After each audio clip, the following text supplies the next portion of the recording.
Hey guys, Shauna Duvall here. I have been the person behind the change in programming since the start of August, and I want to go over a couple things that might be new to you all to introduce, starting with tempo. So tempo, also known as TUT, which stands for time under tension, is a way for us to control the rate of which people move.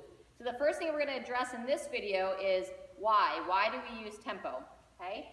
So some reasons why we use tempo, and I like to use tempo quite a bit in this off season. That's why we're doing that right now, because I'm looking at, as CrossFit athletes, as the open in the spring, you're in season, and right now kind of an off season build. I know some of you do competitions in the off season, as do I. It's all right. It's all going to help you in the long term. Okay, so one of the reasons is going to be increasing our body awareness, and also that's going to help increase our control of the various lifts. Okay, so irregardless of where you are in development, it never hurts to further expand your control as well as body awareness around certain movements.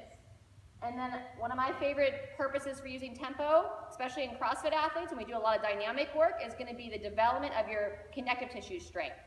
All right, so tempo training puts more stress on our muscles and the actual muscle tissues and less stress on our tendons.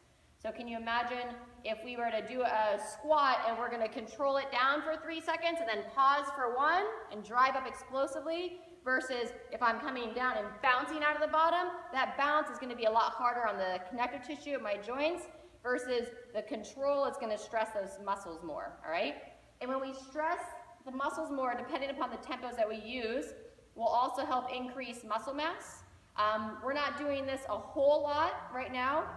In the bodybuilding realm, you'll see where people will do things like slow on the down as well as slow on the up to really emphasize that time of the muscle stress to maximize how big bodybuilders can get. As CrossFit athletes, we don't need to be as big as possible. We just want to be strong and able to move our bodies really well. So we're only going to do some touches on mostly on the eccentric, the negative portion. Let's see, and so then ultimately, as we increase the strength of the connective tissue, the whole idea here is to reduce our risk of injury when we get more into the in-season and doing more and more touches on like dynamic pull-ups, touch-and-go deadlifts, power cleans, snatching, all those pieces where if we don't have a good foundation built, that can increase our risk of injury. So that's one of the main purposes that we utilize tempo in our training, and we're going to get into how to read tempo in the next piece.